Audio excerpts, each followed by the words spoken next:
1, 2, 3, 4, 5, 19. 19 is the number of times I think I have now seen this musical on stage. And I'm going to review it for you here today.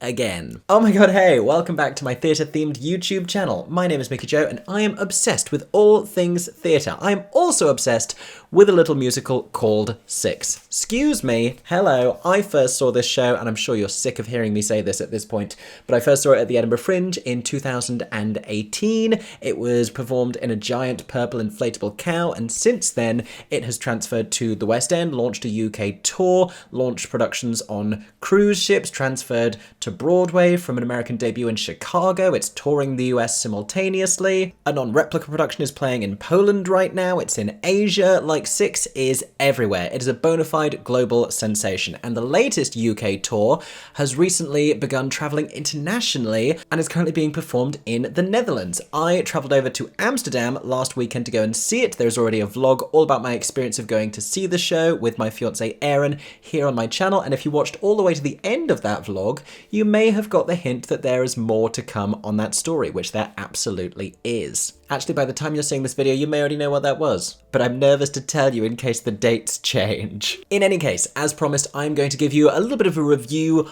of the current UK/international tour in Amsterdam. I'm going to let you know what I thought of these performances, because having now seen the show 19 times, I've seen almost 10 different performers in every one of these 6 roles. That's 60 queens if you're counting. And as well as being a little bit obsessive, seeing the show that many times gives you a really great sense of what it is that makes this show a success. And admittedly, at this stage, there is a lot that a performer has to do to be able to stand out against all of their predecessors in the same role. So today, we're going to be talking about this latest cast of Six, what this tour is like, and how it was received by a Dutch audience in Amsterdam. Stay tuned for my thoughts on all of that. But if you would like to see more videos of me talking about Six and other musicals, make sure you're subscribed to my theatre-themed YouTube channel. I review shows on here all the time. I am currently, while you're watching this, in New York right now, where I'm planning to see a bunch of shows, including Six. You guessed it, it had to be done. So if you want to see New York, London, and international theatre content, make sure you're subscribed to my channel. Also, before I tell you about Six, here is another recommendation of a new show coming to the Bush Theatre in London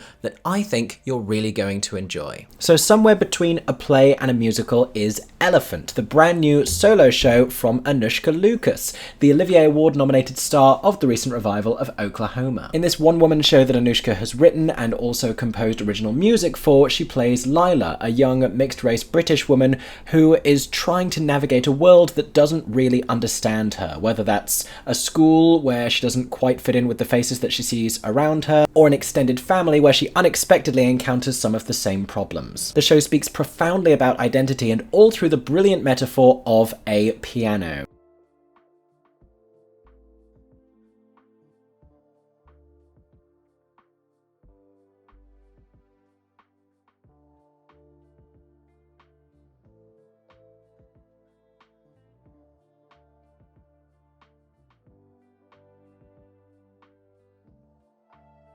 I got to see this in the Bush's studio space last year, and it's returning after some critical acclaim in an expanded new production to the Bush Theatre's main space. Incidentally, I'm hearing some very exciting things about the way that this is going to be staged, but the best part of this show has always been its material. Anushka Lucas has such a unique voice. I mean that both in the sense of her as a writer and as a singer. She's an incredible talent. Now, the show's opening on the 14th of October at the Bush Theatre in Shepherd's Bush, London, and runs for just 3 weeks.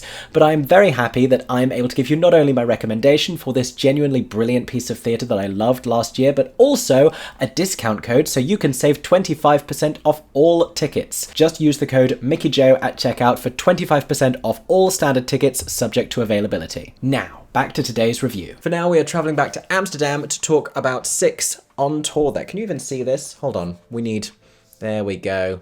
Need to catch that ring light goodness. So here's my full review of that version of the show, but first, a sneak peek of its Mega Six.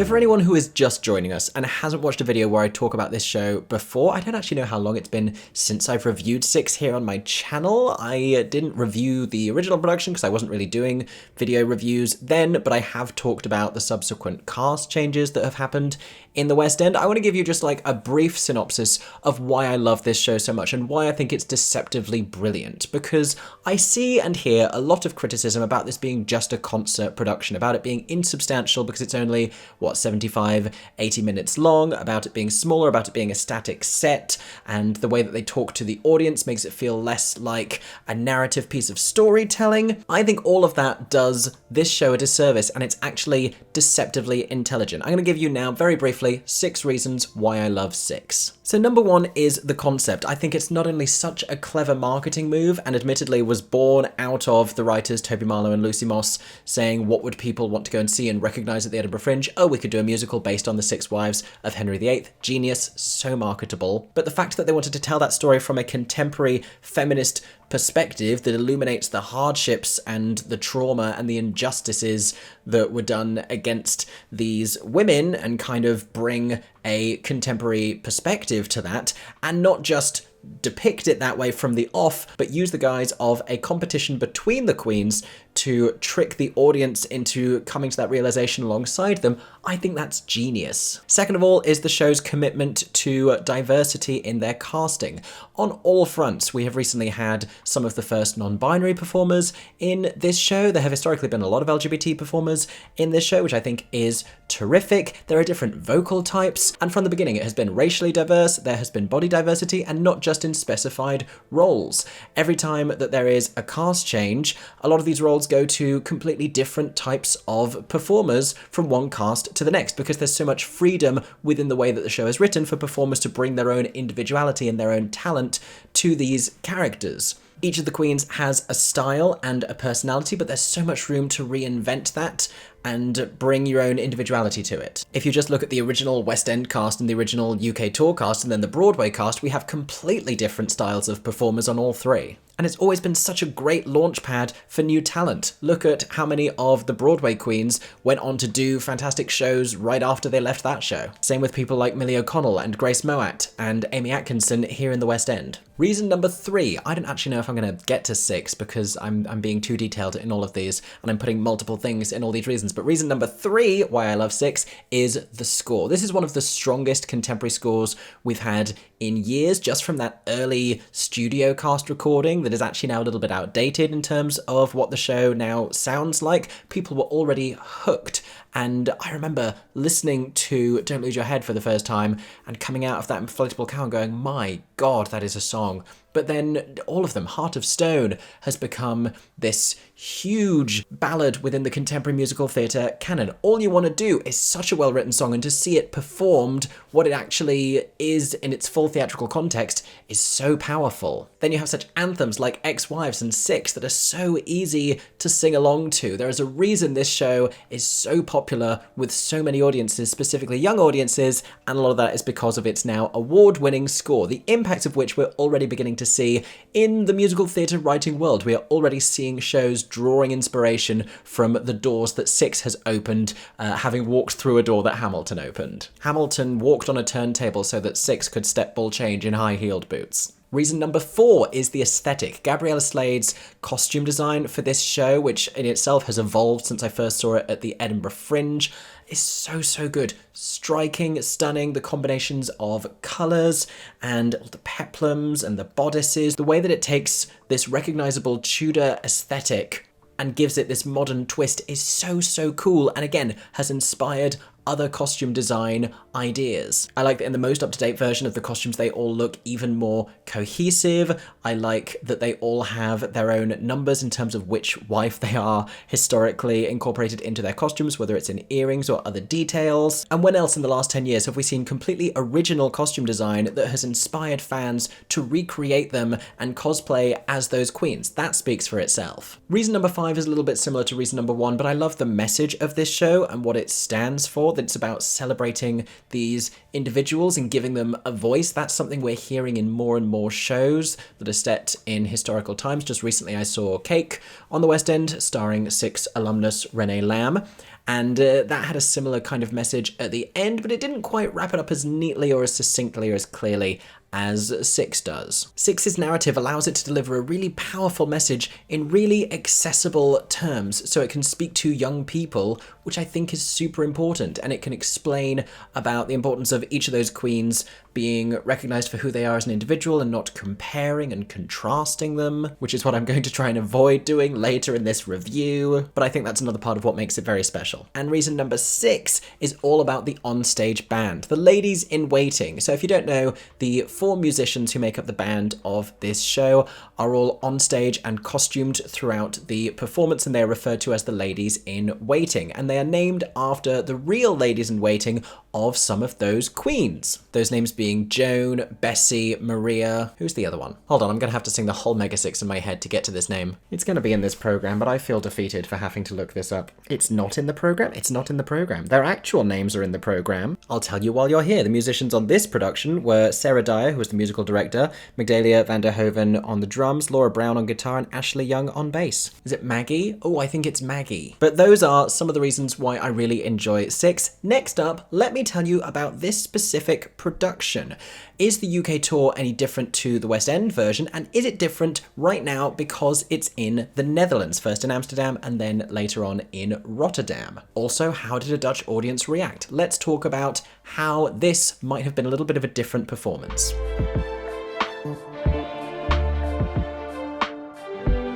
So first of all, and maybe I can talk about this in a longer video at another time, but 6 evolved slightly when it went to Broadway. They made changes for the Broadway version of the show, not only to make it more applicable to US audiences with some of the humor and some of the references, because they use their own accents in the show, which is also reason number 7 why I love 6. We'll get to that later. But they also added things like new lighting effects, and they changed some of the music slightly. They really spiced up the transition into I Don't Need Your Love reprise that all the queens sing together. They added a new costume and reveal for Anna of Cleves during Get Down. They added a chair that rises automatically out of the floor, and these changes were then incorporated into the show when it opened at the Lyric Theatre temporarily in the West End. At that time, they weren't in the UK tour, but after its subsequent cast change, I believe that is when they came into effect. So the UK tour does now reflect the most up-to-date version of the show,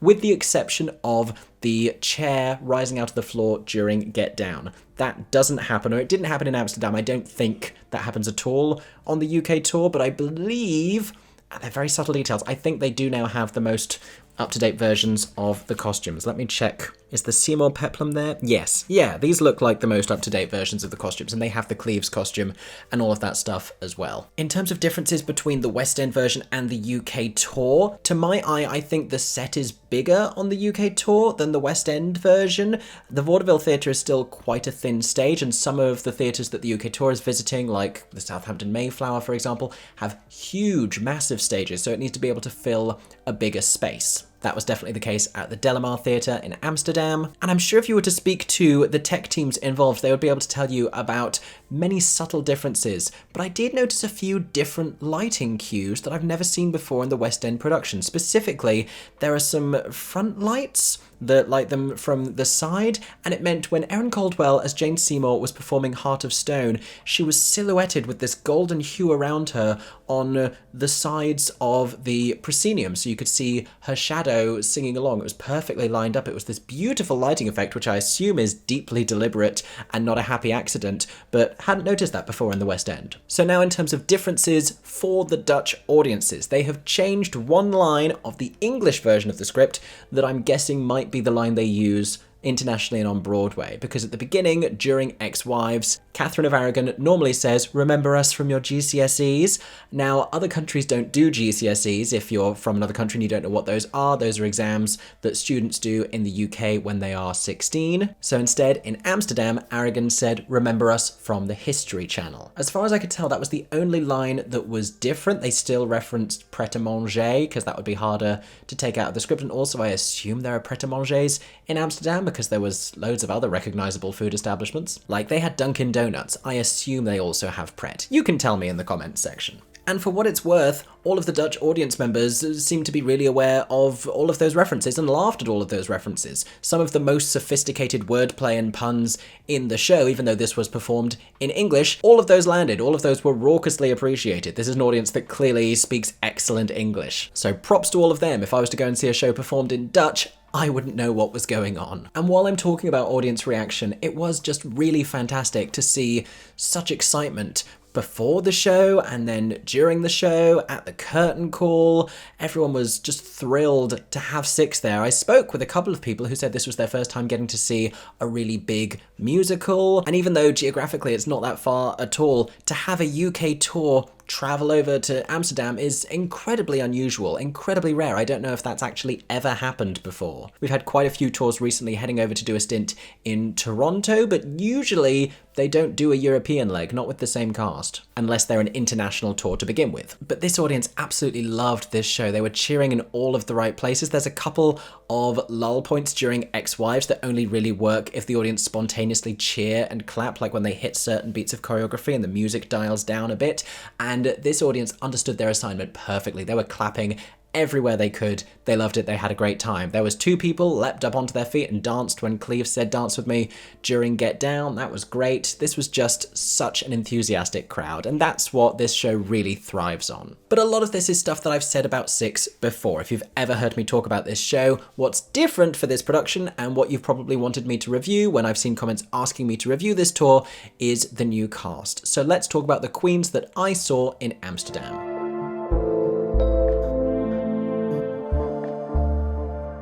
So first up, as Catherine of Aragon, I saw Nicole Louise Lewis. She's recently been understudying Effie White on the tour of Dreamgirls and Nabulungi in the Book of Mormon. I mentioned before about accents, and I love that Six lets everyone use their own regional accents. I think it's really great when there's a full mix of accents going on. It also allows for a bit of a comedy moment when you have someone with a British regional accent doing the few Spanish lines at the end of Catherine of Aragon's song when she's saying Donde está mi crown, por favor, because Nicole had an unmistakable Midlands accent. I know this because this is the part of the world where my stagey fiancé Erin James comes from, and specifically not only with the accent but with the dry comedic delivery as well. She so reminded me of Erin's mum, I can't even tell you. It was just the very like no nonsense, like death stare, dry delivery in the middle of nowhere when she's saying, if you could just explain a single thing I've done to cause you pain, I'll go. And then she's like, no. It was so funny. I absolutely cannot do it justice,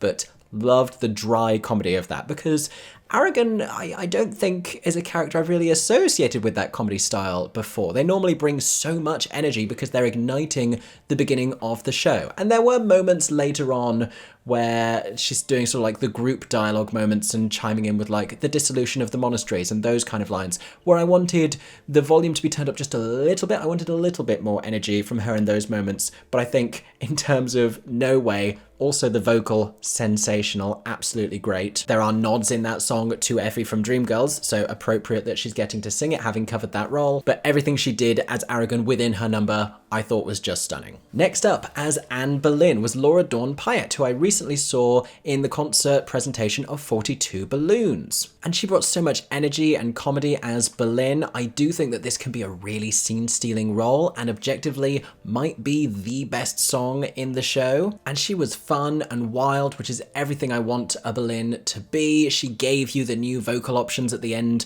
of that song. I don't know if those started on Broadway or with Courtney Bowman in the West End, but they started around that time. The whole like, not sorry at the end. I just loved her vivacity throughout, and I really liked her delivery of all of the comedy lines in those group sections when she's saying like, everyone notices that Jane can't dance, and like, my sick finger. All those little bits landed fantastically. Next up, Erin Caldwell as Jane Seymour. Now, I didn't know all of these performers going into this show, but I absolutely knew Erin because I had seen her as Veronica Sawyer in Heathers the Musical. So I already knew she had a sensational voice, and everyone that gets cast in Six is a fantastic dancer and singer. They always pick amazing vocalists, but in particular, if you're playing Jane Seymour, this is a really big sing, because Heart of Stone is this hugely demanding ballad, not only vocally, but also emotionally as well. It is acting through song while doing crazy riffs and runs and soaring high notes. It's huge, and it comes after doing like insane choreography. There's a point in Six, every time I see it, where I'm looking at Seymour during those first two numbers and thinking the last thing I would want to do before I had to sing Heart of Stone is do the choreography they are doing right now in heeled boots. But Erin smashed this song completely out of the park. There was so much tenderness in her performance.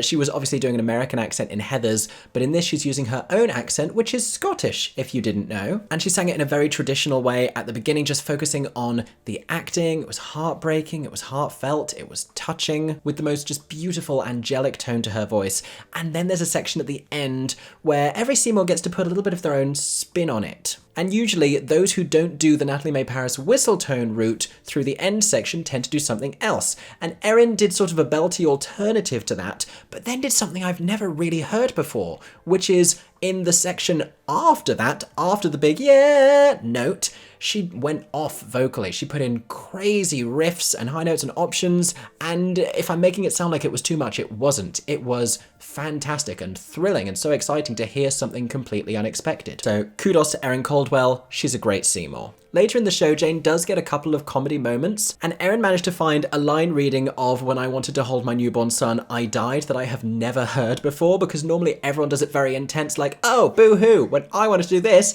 I died, and like fully screams it.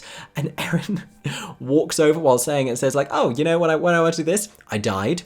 And that just took me so by surprise, and I think is genius. I would say all of them, the overall vibe of this cast and this particular ensemble, because it does vary from group to group. They feel in their comedy a little bit zanier and a little bit sillier. There's just a little bit more bite in some of their interactions with each other. They feel, I don't know, maybe like a little bit younger, like they're playing a little bit more like teenage in some ways, like sisters who fight a lot, that kind of a vibe. Next up, as Anna of Cleves, we had one of the show's alternates, Ellie Jane Grant. Now this is actually, what am I on? This is reason number 8 why I love this show, is the way it platforms and uplifts its alternates and understudies. Whether it's putting their artwork on the front of the theatre, whether it's giving them regular performances, and, you know, giving all of their cast members a more manageable work schedule. I think they have a really brilliant attitude to it. But Ellie was covering Anna of Cleves and just brought so much energy, so much enthusiasm, killed the dance sections. This is another one that really has the capabilities of being a show-stopping moment in the show, and the audience in particular were loving this song. She just so understood the attitude of Cleves. Obviously she's not playing the role as regularly as the principal performer, but I do think that she could take it even further, and she could probably bring a little bit more individuality to it as well. Next up was Lou Henry as my favourite queen, Catherine Howard. Am I meant to have favourites? Is that entirely contradictory of the point of the show? I love Catherine Howard. I think she has the best material in the show, and I like pink, so you know. But Lou is making her professional debut with this role, which boggles my mind, because like consummate professionalism, so much talent, just so comfortable and natural on stage. And I think of the 6 songs, I know I spoke about Heart of Stone being so hard, but the stamina you need for doing something like All You Want to Do, which is like dancey alongside 4 choruses worth of singing and lots of shifting, evolving lyrics throughout. It's a huge sing at the end. It blew my mind how comfortably she hit the really high notes at the end when she's like, tell me I'm the fairest of the fair, whatever that was meant to be. So comfortable singing up there. It sounded fantastic. I liked her whole sarcastic monologue leading into the song, where she was going around queen by queen and kind of making the point that she'd experienced more struggle than they had. That's always my favourite part of the script. I think it's so funny and so well written. There is room, dare I say, for her to really embrace the ironic Britney sexiness of it all, because Catherine Howard is kind of playing up the little like sex kitten thing, but in an ironic way. It's like the line she says right afterwards where she's like, I'd just like to thank all the powerful men who got me where I am today. It's there in the lyrics of the song. Like she was like, oh, he was so big and strong and dark and handsome, when really she's this young girl who is being completely taken advantage of and abused and groomed, essentially, historically, but there's such a thick layer of irony on top of all of that in the way that it's been musicalized, and so I think she could lean into the Britney sexiness of it even more, rather than kind of resisting that. By Britney, I mean Britney Spears, by the way, that's what this is parodying. And then finally, our cast of 6 was completed by another of the show's alternates, Tamara Morgan. I was so excited when I saw that she was on, because I saw her in Lift at the Southwark Playhouse last year, and she had the kind of powerhouse vocals that blow the roof off of the venue, especially in one of those more intimate spaces. You're like, wow, this is such a stunning voice. Perfect casting to have her in 6. She's such a brilliant addition to the show, and I really enjoyed her as Catherine Parr. Since the early days of Catherine Parr, they've very much softened her resolve towards the other queens, and when she says, no, I will sing a song, take a seat, she's a lot more gentle with it than she used to be. She used to be a little bit sassier, but I like how that kind of separates her from the rest of them, and it makes more sense as to why she floats out of the argument that they all start having towards the end right before her song. Again, beautiful vocals, just soulful and lovely, so much emotional connection in the early parts of the song, and then so much triumphant empowerment towards the end. As great a Catherine Parr as you could ask for. So those have been my thoughts about the UK/international tour of 6 when I saw it in Amsterdam. I was so excited to get to go and see this cast. Obviously, I have a lot of love for this show, and having flown all the way there, it definitely didn't disappoint. Just like I'm hoping you haven't been disappointed by today's review. I hope you enjoyed listening to me talk about this show that I really enjoy, and if you want to hear me talk about 6 even more, stay tuned, because I will be very shortly heading to see it at the Lena Horne Theatre on Broadway. If you want to see that, as well as the rest of my Broadway content and more upcoming reviews from UK productions, and maybe even a little bit more European-based theatre this year, who knows, make sure you're subscribed to my Stagey YouTube channel. I hope that everyone is staying safe and that you have a stagey day. For 10 more seconds, I'm MickeyJoTheatre. Oh my god, hey, thanks for watching, have a stagey day. Subscribe!